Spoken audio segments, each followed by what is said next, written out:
Okay, so I sped read this book. I got it on my Kindle yesterday at like noon, and I've read it, completed it today in like 24 hours. I finished it. That's a lot. It's not like a super long book, but it was so good. Really? I loved it. I'm so glad. I thought it I was was excited. great.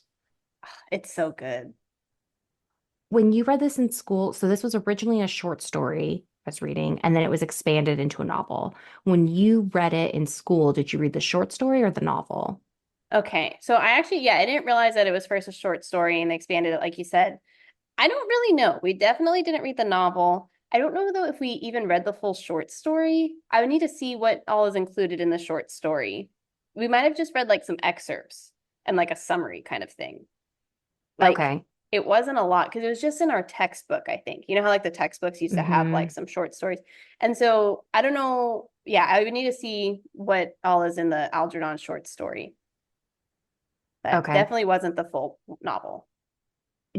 Did it give you like maybe not all the details, but did it tell you like basically the story from its start to the conclusion? Yes, yes, I guess it was a short story. I guess that probably is what it is. But Yeah. yeah, so I got the idea that this is going to have all the spoilers. But honestly, the whole plot is on the back. The plot isn't the big thing. Yes. And so like something I was reading, it opens up with a quote from Plato. And Oh, the author, I think he wanted this to kind of be like a Greek tragedy. mm-hmm. And with Greek tragedy, you know the ending, and that's what makes it a tragedy a lot of times. Okay. Is that like you as the reader know like where this is going, and then you're watching the players figure out that fate is upon them and they can't escape it. Yeah. Oh, he got that. It's so sad. It Yeah. is. So, but what I was gonna say is when I was reading this in middle school, I got the whole idea of he started out low IQ, did this experiment, became a genius, and then you're like reading it from the perspective of his diary. And so in my Mhm. book, it was also his handwriting, and so you could see his handwriting change too, which was a cool layer. Oh. And then of course you see like the deterioration at the end. But I always thought this was such a fascinating story and it's taken me what like 12 years or something to Yeah. read the full thing, but I've been thinking about it since then. That's how good it Oh. is. I So did it meet or exceed your expectations? Because that's a lot of expectations. I guess so. I think exceed because Hmm. yeah, I pretty much already knew the premise and then what I didn't fully get from middle school was I don't know, I guess more of his like, internal reflections and I mean, I Hmm. think, of course, when you're older, you just kind of better understand, like, oh my gosh, that is like such a tragedy, what's Hmm. happening. So I, I think maybe exceed my expectations. That's really good. Yeah. What were your expectations going into it? Did you have any background on any of this? I read like the synopsis. So I had like a flavor of it. So I knew, and like you said, it's like the plot is predictable. This isn't a whodunit. This isn't, there's a big twist. Yeah. It is what it is. So in terms of the plot, no surprises there, but I think it was very thought-provoking and there was just a lot of times that like give you a moment for pause Mm-hmm. where you empathize with the reader, Charlie. You also empathize with the people around him. It's just Yeah. interesting watching all of it happen and play out. Yeah. So good. Yeah. So I thought it was really, really good. Yay. I'm so glad. Yeah. Um, I'm interested to see what you find in your author recap. Would you like me to get right into it? I think so. All right. Yeah, so I took on the mantle of author recap today, so we'll see how it goes. But I perused the wikis, and what I Yep. found out is that the author is Daniel Keyes, who was a Jewish man who lived in New York City, went to NYU. And he did a lot of his early work as like a sci-fi writer, and he actually worked under Stan Lee, creator of Marvel. Isn't that cool? Oh. And he wrote some of the Marvel comics, which Oh, that I is super know. cool. Which Marvel I thought that was ones? so cool. Um, Let me see. I don't know. Journey into the Unknown Worlds? You Okay. know that one? Yeah, I don't know.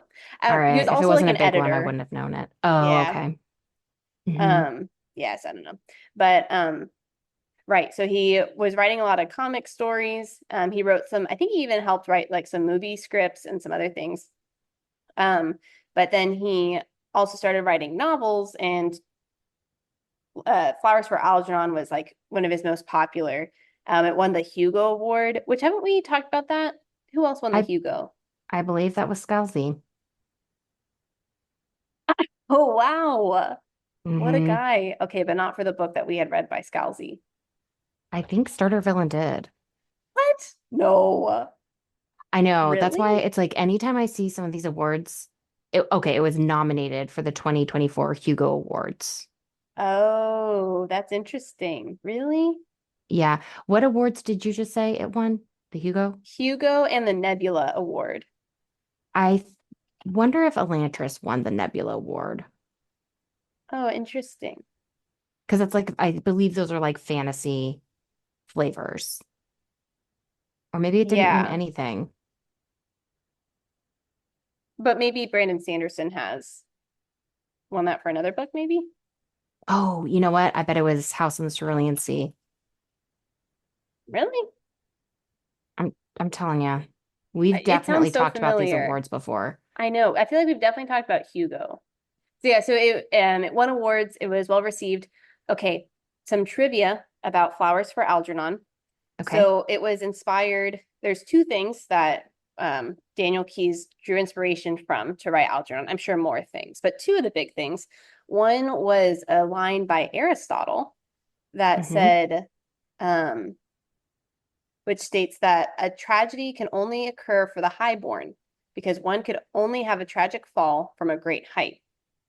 And Daniel Keyes Oh. said, let's test that. So he wrote Algernon. And then the other thing that inspired him was that he was actually a teacher, and he taught both gifted and students with disabilities. And one of his students asked him if it would be possible for the student to be put into an ordinary class if he worked hard and became smart.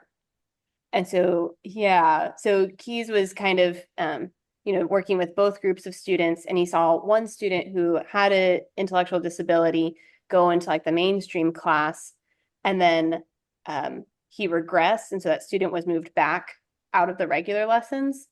And Keyes said that when the student came back to school, he had lost it all. He could not read. He reverted to what he had been. It was a heartbreaker. Why would going into the regular class make him regress? I don't know if that's why he regressed, but oh, wait. Sorry. I said that wrong. There was, he didn't regress when he was in those classes. He was, for whatever reason, removed out of those classes, and then he regressed. Yeah. Oh, yeah. Yeah. And so two of those things together helped him write the story Flowers for Algernon. And then some Mm, other trivia. This one's actually a question for you. Guess okay. how many publishing companies rejected Algernon before it was published? 10. I think it's a little less. I 3. Okay, a little bit more. I think it's seven. That was my next one. Oh, of course. Right on the nose. Yeah. It was a little, that's what I pieced together from Wikipedia. Pretty sure it's seven. And guess why at least five of those, or no, let's see. Um, okay, guess why at least two of those companies rejected the story. Okay. I was doing some research on the book, so maybe I know this. This is why it came to You mind, might. is that they wanted a happy ending. Yes. They wanted him to marry Miss Kinnian and stay smart and ride off into the sunset. And he said, no, this is a tragedy. And so Yeah. finally got published by Harcourt. I know, okay, so since you already know that, we can talk about this again at the end, but like, that would just totally change the whole story. What do you I think of think the it's, ending? yeah, I think it needs to be how it was written because it's a tragedy, and that's what makes it impactful. Yeah, And if that didn't happen, it just kind of cheapens the journey. right. That's kind of what I think. Yeah. Yeah, I found that It really interesting.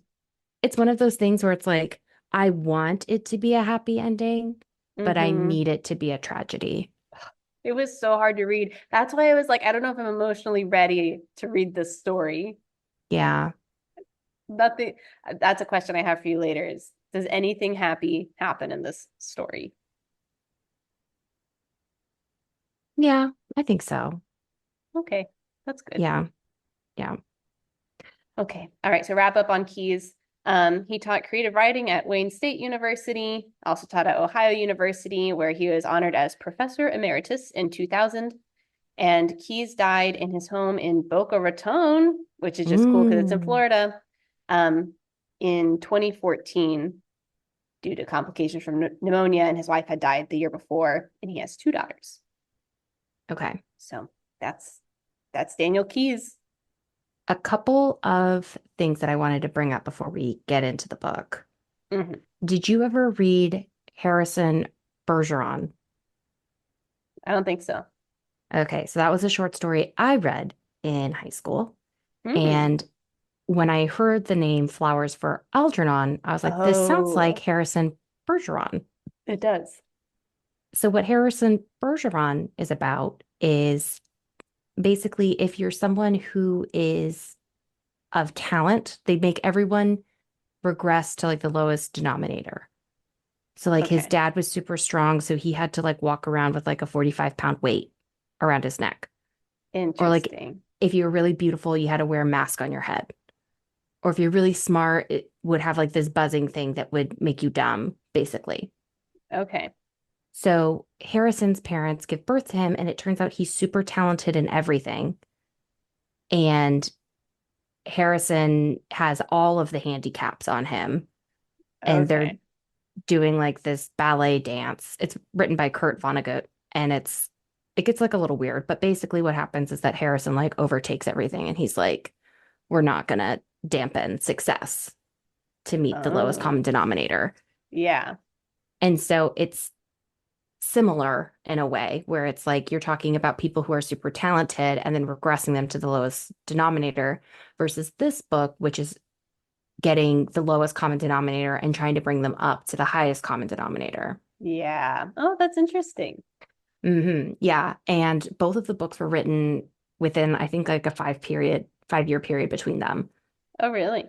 Yeah. I didn't realize how old this book was. Yeah, it's from like the 50s, Yes. right? Yes. And to me, I feel like that is the most telling part is that you can read it. And I didn't even realize until the end of the book that it was written 70 years ago. Yeah, that's a great point. That's how timeless Yeah, it is. it stands the test of time. Okay, except one part when he said, "Oh, I didn't really want to pay $80 a month for rent for my luxurious apartment in New York City, but I guess I'll pay that much." And I was like, $80 a month? Once they started talking about dollars, I was like, I was what like, is when going was this on? written? Yeah. Cause like, spoiler, when the mouse goes missing, they're like $500 reward. I was like, nobody's going to find that mouse. Who cares? Who cares for Pennies. $500? Yeah. Well, it's funny because in Key's Wikipedia, there's a quote from him, and it mentions how he took this job because his $17.25 rent was almost due. So he needed extra work. I said, oh my gosh. Oh my God. So, anyways.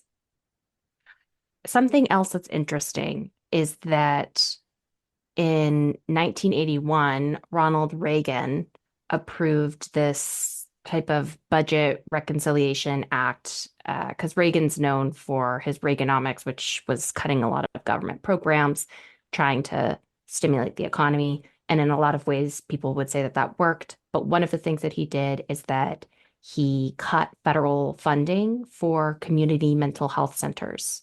Mm, And so that happened in 1980.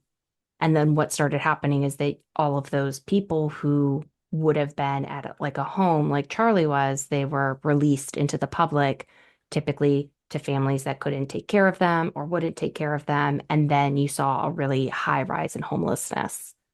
Interesting. Hmm. Yeah. Yeah, I can't like, accurately relay all the history, but I took a class called Disability in Society, and it was looking at disability through like a lot of different lenses. But one of the things we talked about was the history of disability in society. And like, if you ever want to be sad, just look into the history of disability because it's like people are like chained to beds, they're Yeah. experimented on, Yeah. no one cares for them. They're just released to the streets, like you said. Yeah, and it's just devastating. They're not treated as people. Right, exactly. Yeah, And that's the big theme of this book, which I think is so right. beautiful. Oh, so good. The other thing that I wanted to ask you before we get into the book is, did you look up Charlie's illness? No, I didn't. Oh, What'd I you see. find? I should have told you to look it up because it's a lot of like biology and DNA stuff. Oh, And I was like, you would actually be able to explain it. But well, maybe. you can look it up and I'll just start talking about it and you'll absorb what you absorb. Okay. Basically, what it Oh, yeah, no, is I've heard of this that. it's this deficiency in some type of like, I don't know, DNA or primary building block that you need to develop your brain. And when you're a little baby, if you take a certain type of diet, like a certain diet, it will allow your brain to develop normally. Mm-hmm. But people didn't know how to treat it at the time. And so then these people would grow up and then they would have these, you know, um, not fully developed brains, and then they would have these low IQs. Mm-hmm.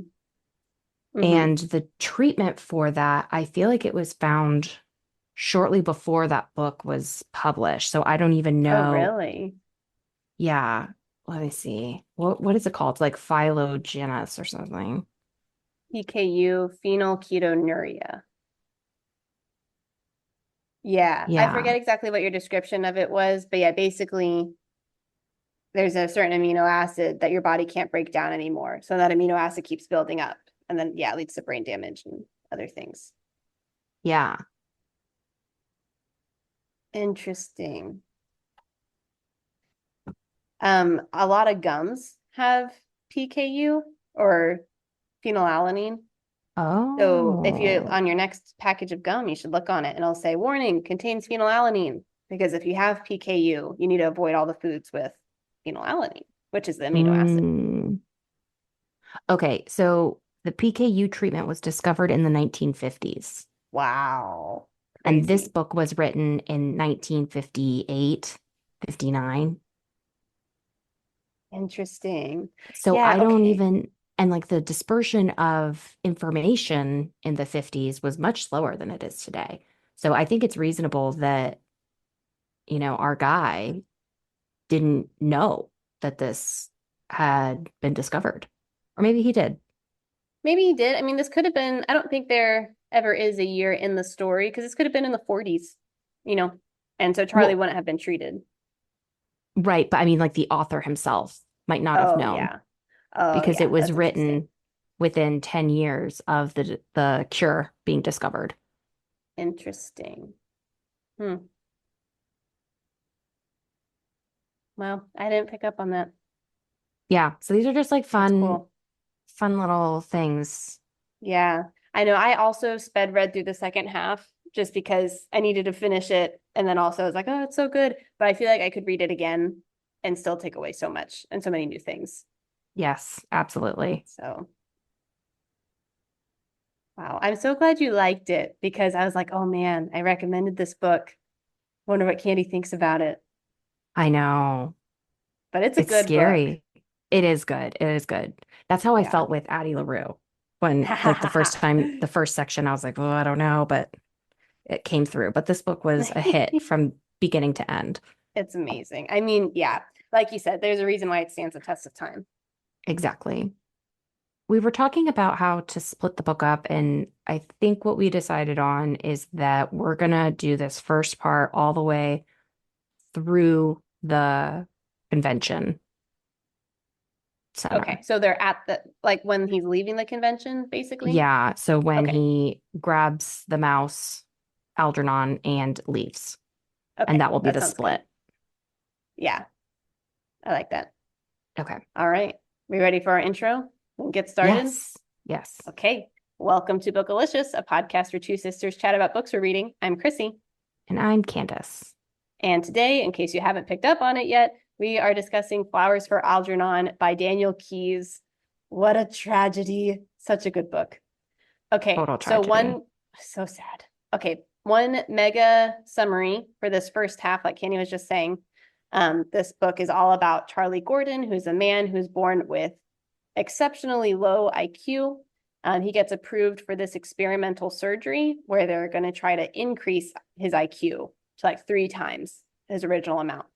And they're trying this because it's been very promising in a mouse named Algernon. And the mouse has has retained his intellectual capacity after the surgery. So they're like, all right, it worked on one mouse. We're ready for humans. So Mm-hmm. Charlie gets approved for this surgery. And the whole book is told through his kind of like diary, but he's writing progress reports for the doctors. So we're getting his firsthand perspective of what was he like before the surgery? How is he perceiving the world? And then we get to see how that changes during his surgery. The surgery works. He gets a very rapid increase in IQ. And with that, he's starting to realize that the people who he thought were his friends were actually laughing at him and not with him. He's realizing the world wasn't exactly what he thought it was. Um, at the peak of his intellectual ascension, he goes to a convention with the doctors who performed the surgery. And he's there kind of as like the exhibit of like, look, the surgery was successful. Look at what we did. Um, during the surgery, or sorry, during the convention, they're also showing off Algernon, which is the mouse that the first experiment was performed on. Charlie feels a connection to Algernon because they're both kind of like lab rats in this scenario. And so during the convention, he scoops up Algernon so he doesn't have to be a lab rat and whisks him back home, takes a plane ride back to New York City. So that's kind of the plot of what happens. Some of the main characters that we get introduced to are Charlie Gordon, the main guy, Algernon, the mouse. There's Alice Kinnian, who was his teacher in the school for retarded adults. That's what they call it. But Mm-hmm. then kind of turns into like love interests as his IQ grows. And then we have Professor Niemer and Dr. Strauss, who are the two scientists working on this experiment. Bert, who's a graduate student, also kind of helping out with all the science stuff. And then Charlie's job when before the surgery, and I guess after for a good deal, was at a bakery where he worked mainly with Mr. Donner and Joe and Ray, I think. I forget the other guy's name. Mm-hmm. Doesn't super matter. Two other guys who he considered his best friend, but then realized they were actually laughing at him. Mm-hmm. Yeah. And then does his family come up more in the second half? I guess we could Yeah. introduce them now too. He starts as he's developing his brain, he starts unlocking these childhood memories, Right. but they're not clear to us. It's Mm-hmm. fuzzy. So I think we can Yeah. introduce some of that now. Okay. Yeah. So as part of the experiment, he's required to like think back on his life and watch all these videos and whatever. And so he's starting to piece together like, who am I? Where did I come from? And he's seeing his whole childhood through a different lens now, through like a IQ 170 lens instead of IQ 60.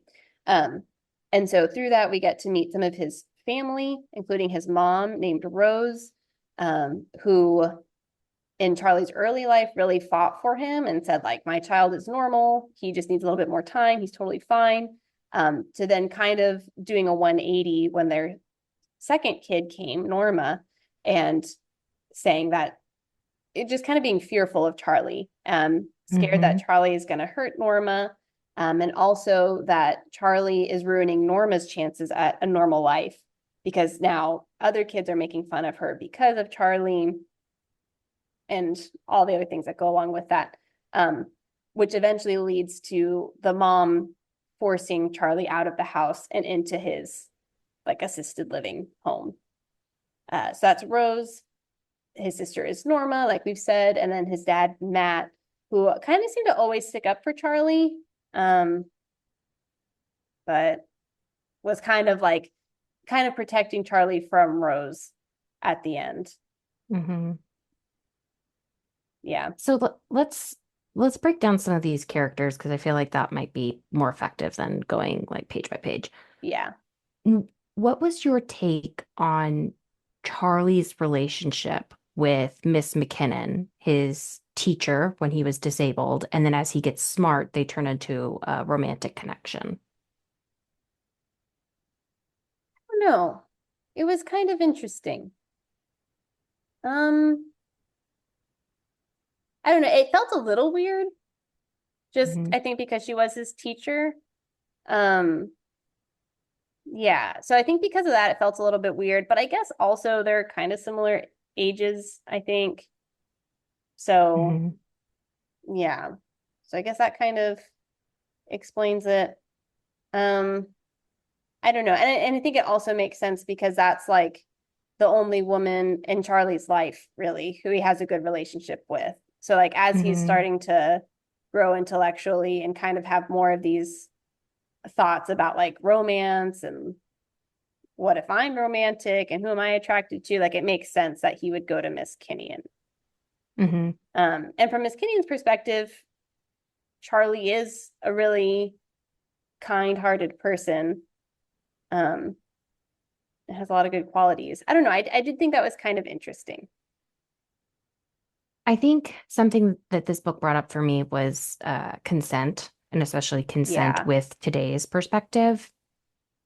So there's something else that comes up with consent, but with Charlie and Miss Kinnian, or Alice, as she's called later on, I I think it's very natural for them to both kind of have like that attraction to each other. I think that is a natural feeling.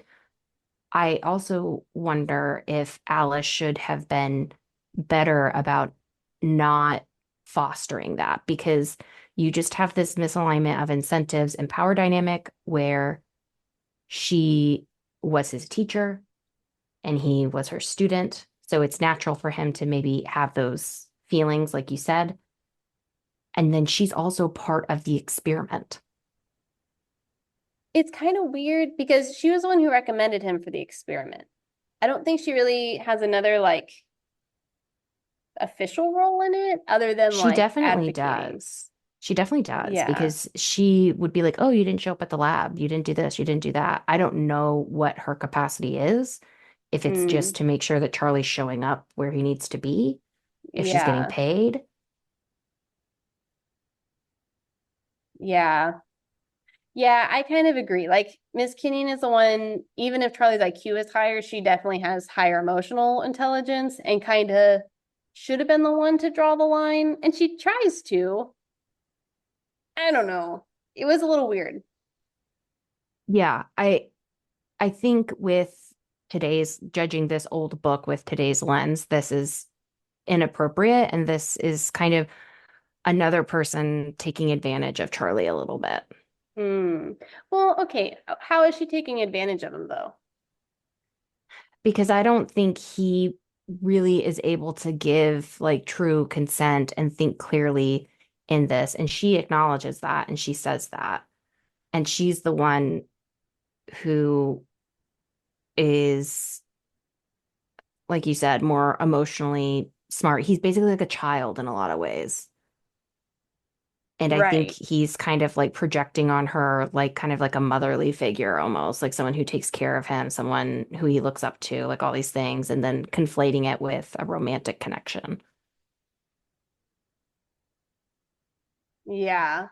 And then she also has, I feel like, a misaligned incentive to keep him in the experiment to make sure he's showing up where he needs to be because we don't know her involvement in the capacity of the experiment. But it's just one of those things where it's like, if he wanted to say, I don't ever want to go back, she would have a conflict of interest of making sure the study reaches completion versus what Charlie would like to do. Hmm. I kind of took her involvement. She wasn't actually all that involved. She was just close to Charlie. And so they were like asking her, like, hey, what's going on? Type of thing. Hmm. And like they're keeping her updated. Because she initially doesn't want to start a relationship with Charlie because she's like, you're not ready for this yet. The experiment, like this would mess up all the experiment things going on. Hmm. So I don't know. I guess maybe that just confirms what you're saying. To me, this feels very similar to Addie LaRue Okay. with like Luke and Addie, where you just have a power imbalance. Hmm. And then the author tries to flip the power imbalance once Charlie gets smarter than Miss McKinnon slash Alice. But I don't know that just having more education would flip that power imbalance necessarily, you know? Yeah. Hmm. Is it different at all that that Charlie was the one mainly pursuing the relationship in the beginning and not Alice? I don't think so, because similar to like if a patient and a psychiatrist, this happens a lot where or your therapist, where someone is talking to their therapist and they develop romantic feelings for their therapist. And Mm-hmm. the patient may really pursue the therapist, right? But it's up to the therapist to know you are projecting these feelings on me because of this dynamic that we have and because I listen to you and I make you feel Mm. comfortable. And Mm-hmm. as the person who has more grounding, emotional grounding in this relationship, I need to be the one that is very firm. That's kind of how I felt about it. Yeah. Yeah, I could see that. Hmm. And it also just makes you wonder, like, why is Alice single and entertaining Charlie like this? Like, I what kind is of thought the same her, thing. yeah, Well, I guess also though she doesn't know that it's temporary at the beginning. And I no, guess when she, they all tell him, they're like, we hope it's permanent, but it might be temporary. Like, they're all anticipating it to go away at some point. I guess so. Yeah. Like, she hopes But not, but she knows it's a possibility. yeah, I guess it's a possibility. But yeah, you hope not, and you hope that you have more time, Yeah. like enough time for a, kind of genuine type of relationship, Hmm. maybe. I don't know. Yeah, I thought the beginning was really interesting because it did bring up a lot of consent Hmm. issues, especially like medical consent. Because it's like Charlie didn't consent to this. Like, I guess it's just hard to fully convey the side effects of something because you don't really know what the side effects are like until you've done it, you know? And so it's like if Charlie knew how the story would unfold, and if he truly understood that in the beginning, would he have done it? And I think he asks that in the end. He asks Yeah. himself that. And I think he is like, I think I would. But still, it's like, I think there's a question on like, if you're doing human experiments with someone who has a low IQ, is there a way that you can ethically get their consent? Right. And it's like usually the guardian gives consent for them, which is what happened in this case, right? Like someone who's like in charge of them. Norma, Norma gave the consent, his sister, who thought he was Who dead and doesn't? hadn't seen him in Yeah. 15 years. Yeah. Isn't that crazy? But I mean, like, how often does that actually happen? Or like even thinking about, because you're assuming that the parental figure or guardian has their best interest in mind, but like that could be a really big assumption, Yeah. you know? Yeah. So, but then also it's like, well, okay, well, what do you do? Right. Because if you never test on people, then you can never help them in the long run. Right. Or even like a surgery where it's like, oh, we need to Yeah, do this like life-saving surgery kind of thing, but like you have to consent to it. Doesn't right. even necessarily need to be experimental. Like you still need someone to sign off. And yeah, Yeah. can a person, they don't understand what's happening, really consent? Like, Yeah, no. I don't think there's a clear answer. Yeah. Yeah. But it was kind of fun to read this immediately after having all of my like responsible conduct of research training through my grad program because I was like, one mouse model and they're moving to people. Like terrible experimental design. It's like, who signed off on this? Especially after they tested it in what sounds like a lot of other animals and it didn't work. Well, and again, that's why like all these people are kind of using Charlie for their Mm-hmm. own benefit Yeah.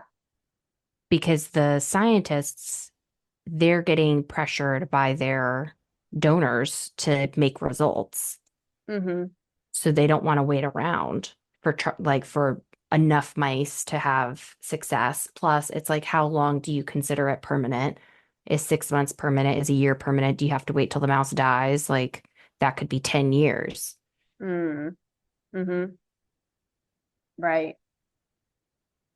Man. Yeah, the professors I think get really interesting at the convention because Charlie's kind of picking up on this too. But like at the convention, basically they're like, I created Charlie because he Yeah. basically didn't exist before. And that's so sad. But I think that is how like people or like society often views people with disabilities, Hmm. where it's like not fully human, Yeah. which is just really sad. So I can't even remember. Did your summary go all the way to the end of the section that we're going to cover, or how far Yeah, did it so get to to? the end of the convention. Okay. Um, my other question was when Charlie was low IQ and he had his quote unquote friends, who we know were again using him to make themselves look better. Mm-hmm. Charlie feels like they're friends, but they're not really friends. What do you think about that? Just made me so sad because Yeah, he's going through all of his memories and there's like all these pranks where they did awful things to him. yeah. They stranded him in an alleyway as like a joke. They like beat him up. They like got him drunk, so he's like dancing on tables and stuff. And they're all just laughing at him, which I can't even imagine doing that to somebody. That feels so gross. Yeah, it's so terrible. These people feel like such low rent. I mean, those are the only people who would find that funny. I know. Yeah. Yeah. I wonder, like, because there's a line I pulled out from page 10. It says, Charlie says, I just want to be smart like other people so I can have lots of friends who like me. My gosh. And I wrote, like, why can't he have friends who like him as he is? Like, why can't he be friends with people at the center where he's learning? I wonder if it's just because like how much control does he have over his schedule? And he's working at the bakery and these are the people at the bakery. Because like maybe he sees the people at the school, but maybe he never sees them outside of that. And he's not really able to get his own transportation places, Right. you Ugh, know? I know. Yeah. The bakery guy, why did he keep Joe and Frank on? I don't know. Just makes me I so sad. But I know. think the understanding, like from the bakery guy's perspective, because okay, so bakery owner is hired Charlie because bakery guy knew Charlie's uncle. And he was like, I'm gonna take care of Charlie when you're gone. Don't worry. He'll always have a job here. Um, and so like he's caring and he's looking out for Charlie, but then also like these two schmucks are there making fun of him and he still lets them keep working there. And I think the idea is just that like Charlie doesn't really know what's going on, so he's not hurt by this. Kind of like he's not a person, Hmm. you know. But it is Well, interesting. Oh yeah, I was just gonna say, like, when people say ignorance is bliss, like, is it worth the squeeze to do something about it if they're not bothered by it? Right. I was just gonna say that. Like if he never got the surgery, he never would have known that they were being mean to him. It's like on the one hand, it's like, well, I guess he's kind of right. Charlie isn't bothered by this, but it's still not right. Do you think if he had friends who treated him right, he would have figured it out?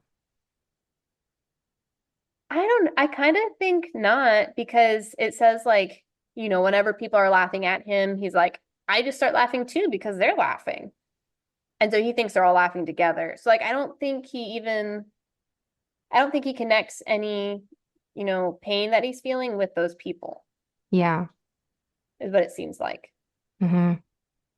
So, but I mean, yeah, I guess it just kind of goes back to the thing of like, well, it's not right to make fun of people or to like leave them stranded or make them the butt of the joke. So whether they realize it or not, you shouldn't do it. Yeah, And so that's what Baker guy's missing. I agree. So you said that the mom, Rose, was at first like trying to look out for Charlie and get him treatment and things like that. What do you think about Rose in those early years of Charlie's life when she was trying to help him get better? What do you think her motivations were? What do you think about that? Yeah. Hmm. Well, it's kind of interesting because on surface level, it kind of seems like Rose had a big shift when the second kid, Norma, was born. Because now she was like, now I need to protect Norma from Charlie. So Charlie kind of became like the evil one versus like this child that I need to protect. But I wonder if it's actually kind of the same. It's just two sides of the same coin, where she wants Charlie to be different from who he is. And at first, Hmm. she's like, I want Charlie to be normal. And then at second, it's, I want Charlie out of here. Yeah. Like, yeah. So, but I mean, it is tough if you're in that parent situation of a kid with severe disabilities, where it's like on the one hand, it's like, yeah, my kid is everything. They are enough. I love them the way it is, the way they are. Um, but also the reality of like, it would be good for them to be able to be more independent and to be able to take care of themselves Hmm. because there just aren't a lot of options for like, I can't take care of them forever. Where are they going to go after? To one of those terrible like residence, Hmm. homes or whatever that they may not be treated very well there. So like on the one level, it seems like the responsible thing to try to get them help, Yeah. but it also communicates that you're not enough right now, Mhm. potentially. Do you feel like Rose had good intentions? It kind of seemed like she was more focused on image and what other people thought. And so she was Yeah. like, other people are going to see us with this kid who's not intelligent, and it's going to reflect poorly on us. So, like, if he becomes intelligent, now we become better too. So I kind Hmm. of feel like it sounds like she had it more self-centered motives. That was my take, is that I don't think her intentions were ever good. I think they were Yeah, always like, how can I quote unquote fix Charlie and not how can I take care of him and love him and give him a good right. life? And Yeah, maybe part of trying to give him a good life is seeking treatment. I don't think that that's wrong to do in of right, itself, but I think her motivations were not right. right. I think so. Yeah. And it made me so sad because her way of like disciplining Charlie when he did something wrong was to Hmm. basically beat him. And it's like, I don't know, you can have whatever thoughts you want on spanking, but she was treating him like an animal, basically, because that was my take on it, because he can't Hmm. understand language, or at least she like, perceives that he can't understand language. So it's like the only way is to beat him really hard so he really knows this is a bad thing. It's just so sad. I mean, it's mainly sad just reading it through Charlie's now intelligent self, because now he's realizing too, like, oh my gosh, my mom This is did that to bad. me. Yeah. I think that realization in the book is not unique to Charlie and his circumstance. I think there's a lot of Mm, people where you grow up in dysfunction yeah. And as a kid, you think that's just what it is. And it's not until you're an adult and you see how everyone else's families are, or like how a healthy family is. And then you look back, and then that's when you realize, oh, that was not normal, or oh, that was not the right way to handle those things. Right. Yeah, no, that's true. Yeah. I feel like with the dad, because he seemed like he really had like Charlie's best interest and he was really trying to like advocate for him, but he just let Rose, the mom, bulldoze him. Right. Do you feel like he's equally complicit, less complicit? Yeah. Let's see. Maybe equally complicit. Because I mean, and you're kind of seeing like two reactions to the same scenario. Like, what are two possible things a parent could respond to in this case? And one is like, okay, gotta fix him. The other one is like, no, he's like fine as he is, type of thing. So it does seem like the dad does have, and it does seem like the dad's doing it like not out of self-interest, but out of interest for Charlie. But yeah, he totally missed his move to like even check up on Charlie. Because maybe Charlie needed 24/7 care that they couldn't provide and he needed to move somewhere. Like, okay, maybe that's possible. But like never follow up again? What? That was what was confusing to me about the dad, is because okay, he says, all right, you need to go into like this home. Charlie gets out of the home. He goes and lives with his uncle until his Yeah. uncle dies. And then he's able to live like on his own and do like this bakery thing. And it's just like, where is the dad? And Yeah. spoiler alert, the dad's alive. And it's confusing because it seemed like the dad really cared for Charlie, but then he was just totally okay Mm-hmm. forgetting him. I know. Well, you know what? I wonder if this is Keyes trying to be like, yeah, there's not really an innocent bystander here because dad was being passive and he was seeing something, seeing a travesty happen before his eyes and he didn't intervene when he could have and should have. And so, yeah, he's equally culpable because I think you could also see that. I mean, someone who's like witnessing a, abusive situation or whatever, and then walks on by, it's like, I don't know, you're also kind of responsible. Or I guess the question is, are you responsible? It kind of sounds like the dad doesn't have a spine, and that's Yeah. why he lets the mom just bulldoze him all the time. And when he finally gets out, he doesn't have, again, a spine to like go back and do the right thing. He's like, I'm just going to pretend Yeah. like that didn't happen. Right. Yeah, that's what it sounds like. Okay. Oh, I guess we're not there yet. Never mind. I'll save that for part two. I had a question about the dad, but we'll get there later. Yeah, so dad is kind of a confusing character. Yeah, and we'll talk about more on the dad on the next part. I had a prediction starting on page 38. Ooh. Because Charlie's starting to get smarter and he's realizing that he's been the butt of the joke and all of this Mm-hmm. stuff. And the line I highlighted is, I guess that's pretty dumb because I believe what people told me. I shouldn't have trusted Jaime or anyone. And I wrote super villain origin story. I was like, I was like, he's gonna get a big brain and he's gonna go postal on all these people, blow them all up. Go mega mind. Go mega mind. Yeah. Like this is how it starts, you know? There was another line that made me laugh. Um, and it was he was um he was going to, Dr. Strauss or whoever and sitting on his psychiatrist chair and telling him all the things. But Charlie's getting really tired of all this. And this is early on in the experiment. And it says, so today I brought the progress report with me. And I told him maybe he could just read it and I could take a nap on the couch. It was like relatable Charlie.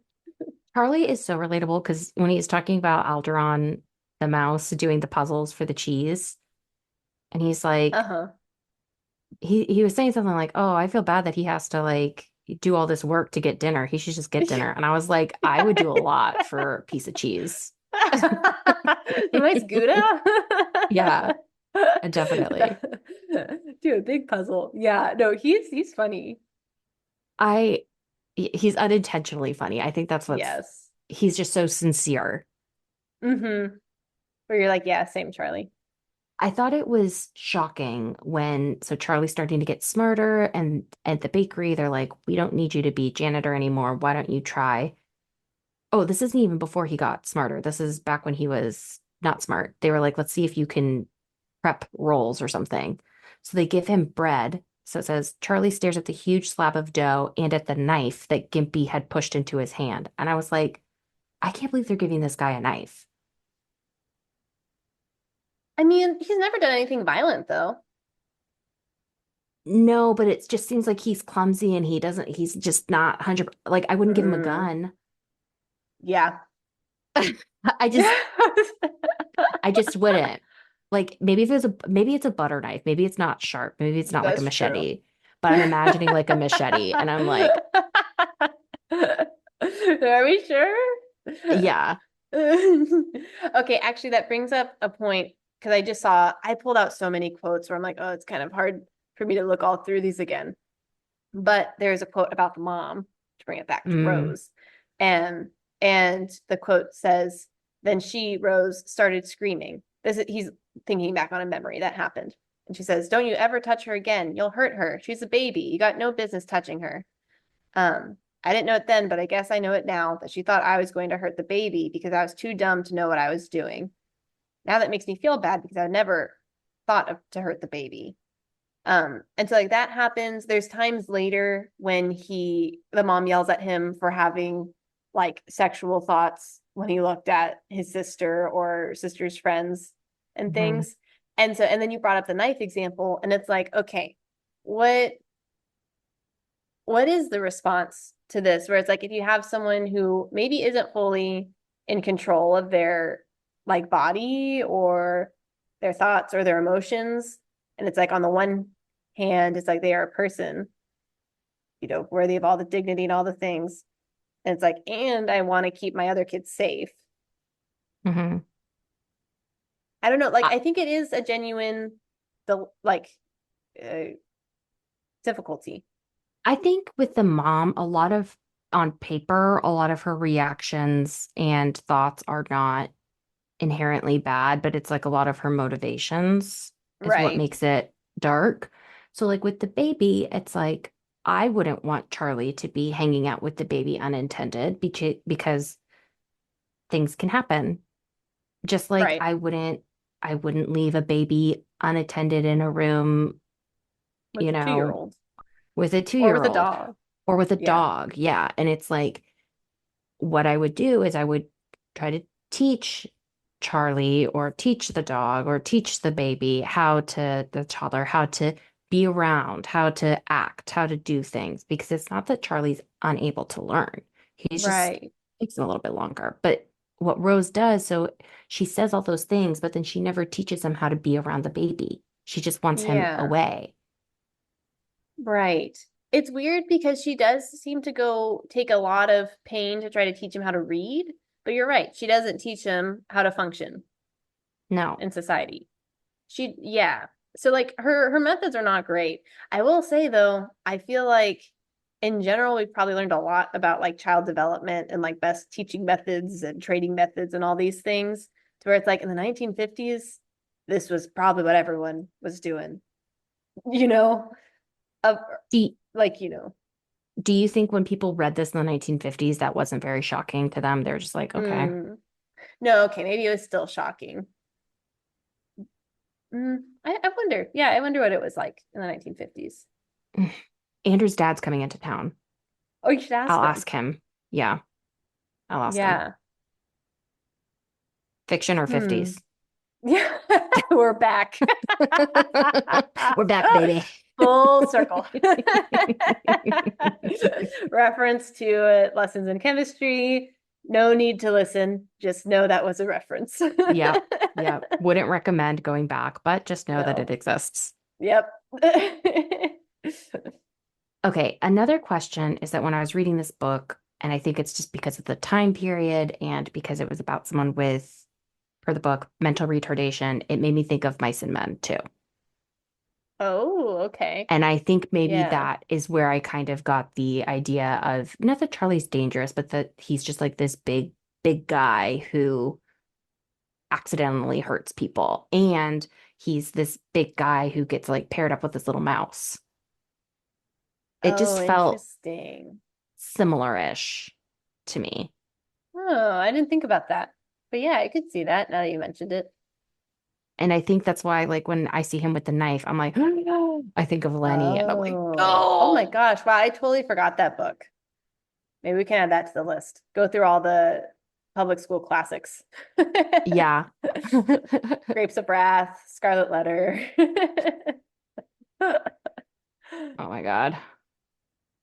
Yeah, so I don't I don't know if that was like it. I would love to know what the inspiration was for this book. But Hmm. anyway, and It if did there's like say, any illusions going on that I'm missing. oh, I bet there's tons that I'm missing. Yeah. I don't know. Okay. Well, okay, kind of on a similar note, when he's starting to read books, he says he read The Great Gatsby, An American Tragedy, and Look Homeward, Angel. I never knew about men and women doing those things. And so he's just like kind of opening his mind.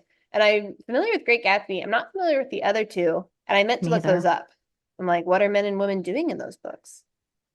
What are you learning about? I don't know. I think we know.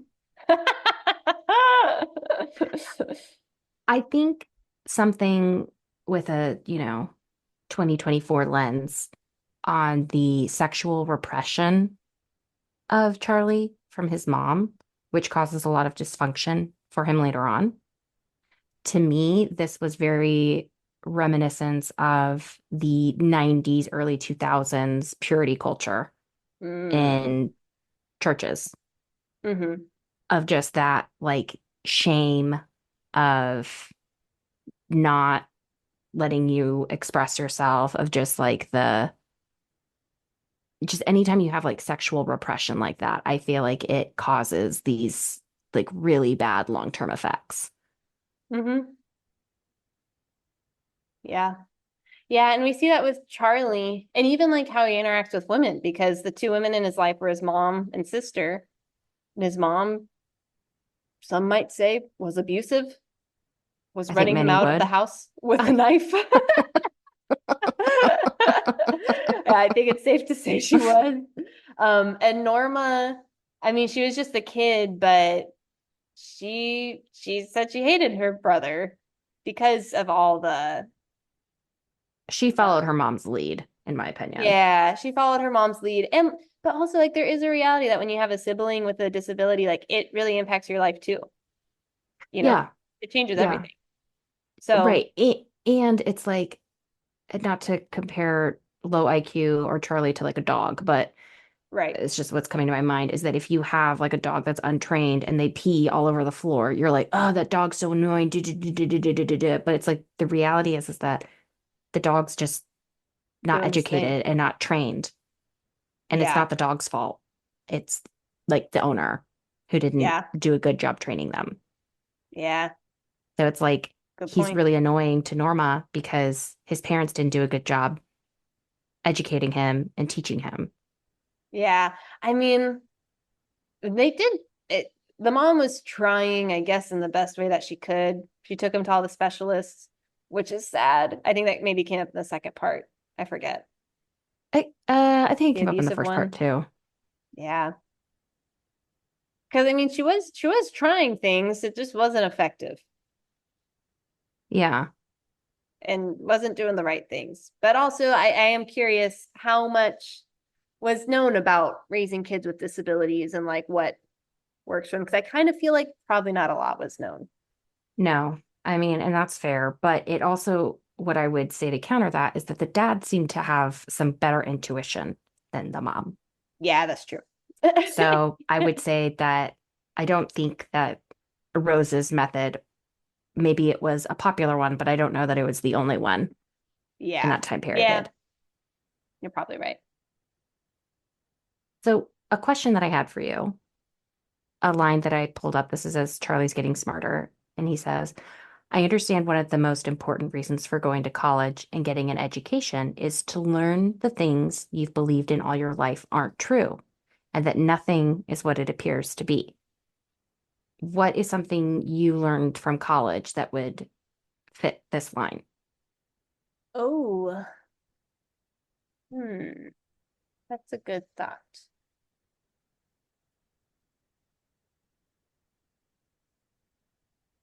Um, hmm. I think going to school in Waco, Texas, Hmm. where the poverty rate is twice not only Texas's average, but twice the United States average, that Mm, really changed how I view poverty and people who are homeless mm, and, you know, going through difficulties like that. Because, like, I don't think I really thought about it much growing up. hmm But I think I did have this implicit bias that, like, oh, they probably did something to deserve that. Or, like, they made their own choices that led them to this mm, situation. And yeah. it's like, maybe, but also if I had grown up where they grew up, I would probably be in a worse off situation than they are right now. It's like some, Yeah. like, yeah, when you don't know a person's story, like, you really can't make judgments like that. Hmm. And also, I'm looking at it from this place where, like, I had a great family and I had a great home life. And Yeah. so, like, yeah, of course I'm here at college. Hmm. But like if I didn't have one of those things, not to mention all of those things, it's like what would I be doing? You know? Well, it's like you pick the best option out of a bunch of bad ones. Mm-hmm. And you're like, okay, I don't have any good options to choose from. I pick the best one and it still leads me to a bad outcome because I didn't have any good choices. Yeah. Is that your fault? No. Yeah. Yeah. Yeah. So I think that changed college. How about you? Um, so the first thing that came to my mind is that not everything you read in a textbook is true. Mm. So I think like growing up, it's like you have a lot of in school, you have a lot of I'm trying to say the word like reverent, but reverence. Is that how you'd say it? Yeah, reference. Reverence. You have a lot of reverence for textbooks. You study them. You take a test so that you know what is in the textbook. You know what the textbook says. Oh yeah. But there's just a lot of things in life where just because a textbook says it doesn't make it true. Mm. And I feel like I started picking that up because in my econ classes, we would read one book that would talk about economic theory this way, and then another book would talk about it a different way, and then another book would talk about it a third way. Yeah. Oh, that's interesting. Yeah. And you start realizing things are not Black and black and white. white. Right. Yeah, that's a good one. Hmm. Yeah, there's a lot more gray. I have a question for you.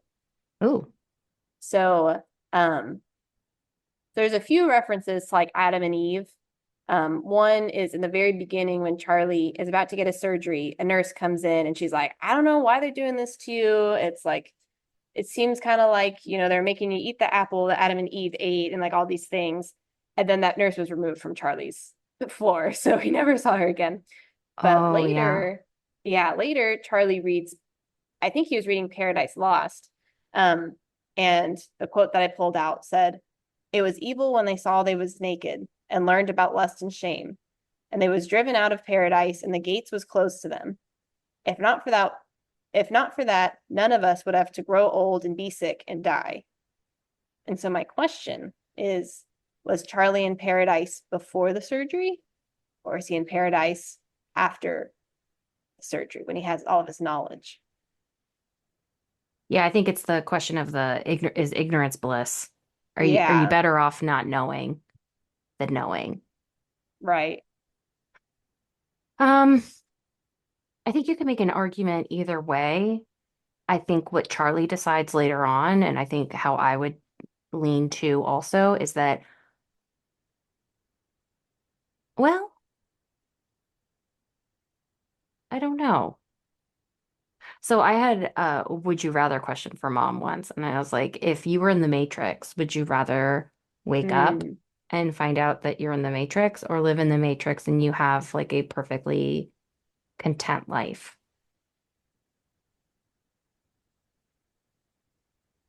Oh, am I supposed to answer? Yeah. I don't know. I mean, that is hard. I guess you're choosing like, do you want to know the truth or do you want to just have the Yeah. pleasure? Right. And I feel like with the Matrix, like assume that you wake up and you're in a pod and you can't get out and you're just stuck in the pod. Hmm. Or you can stay in the dream. I'd rather stay in the dream. Yeah, if I'm just gonna have to stay in the pod my whole life. Yeah.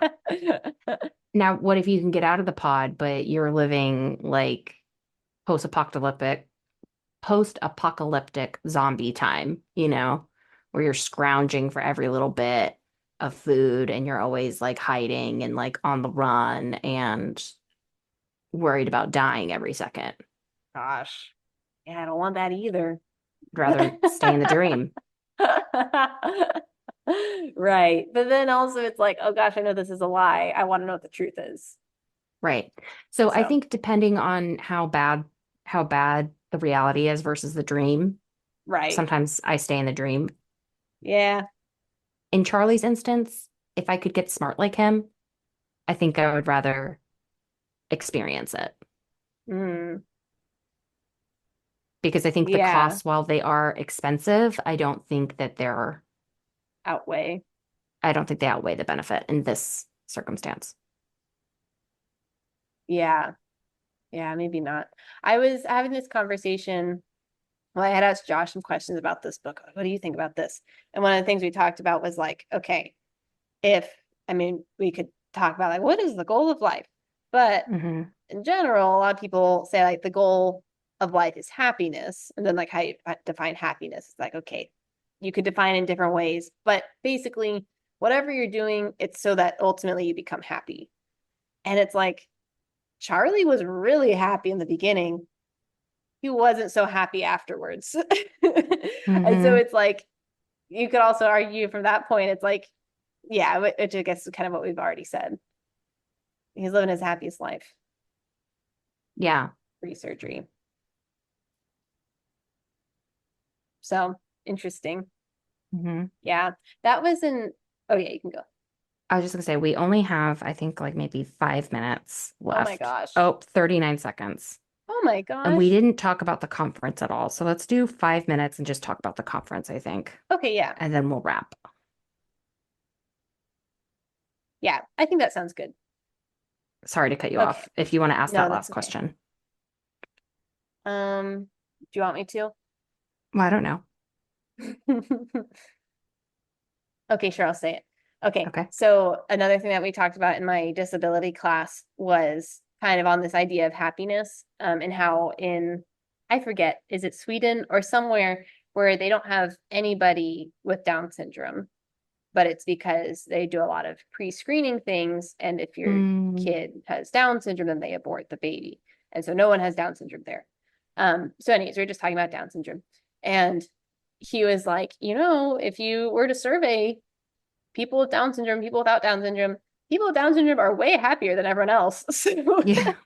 you might kind of argue like they got it Yeah. out. They're living the Yeah. best life. I Right. was like, good point. Yeah. So, Yeah. That's more money, more problems. And Charlie even says that when he starts learning all these things and he mm, starts becoming burdened by the knowledge that he has and that he's too smart and he can't relate to people. And yeah. so there's definitely this big responsibility that comes with being very smart that takes away like your net happiness sometimes because you know too Mm-hmm. much. Mm-hmm. Yeah. Uh, okay. Oh yeah, you go. What were you going to say? No, go for it. Well, so if we are moving to the conference, I have a quote that I think kind of summarizes Hmm. main idea from the conference. So it's, I think Dr. Strauss or Professor Niemer, I kind of forget, but one of them was talking and he's giving his big presentation. And he says, we who have worked on this project at Beekman University have the satisfaction of knowing we have taken one of nature's mistakes and by our new techniques created a superior human being. When Charlie came to us, he was outside of society, alone in a great city, without friends or relatives to care about him, without the mental equipment to live a normal life. No past, no contact with the present, no hope for the future. It might be said that Charlie Gordon did not really exist before this experiment. Ugh, Oh, that made me so sad. that was so out of touch from that dude. Awful. But no one questions it.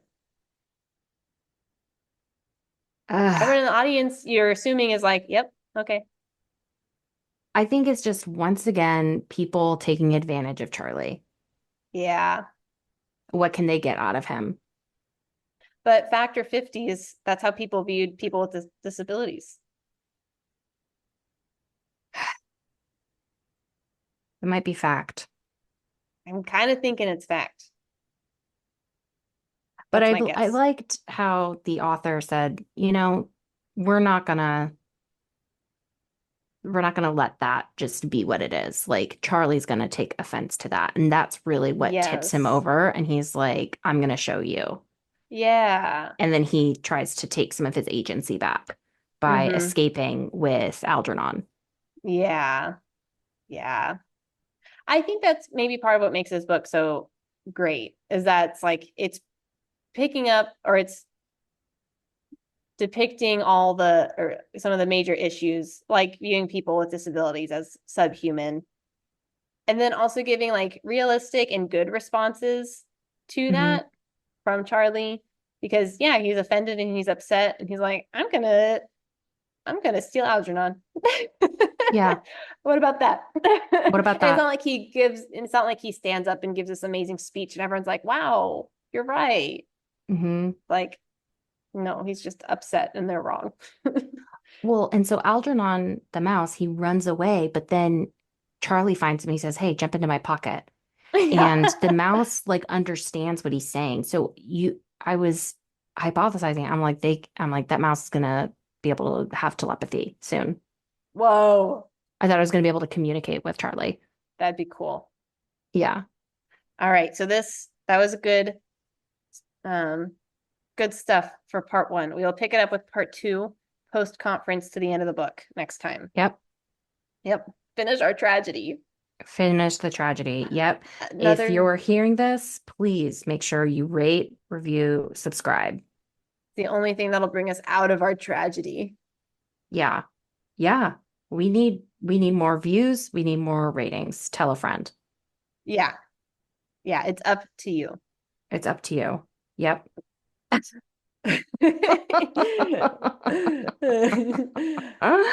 right. Well, we'll Okay. see See you you next next time. week for part two. Woohoo. Woohoo. All right. Bye. Bye. Love you. Love ya.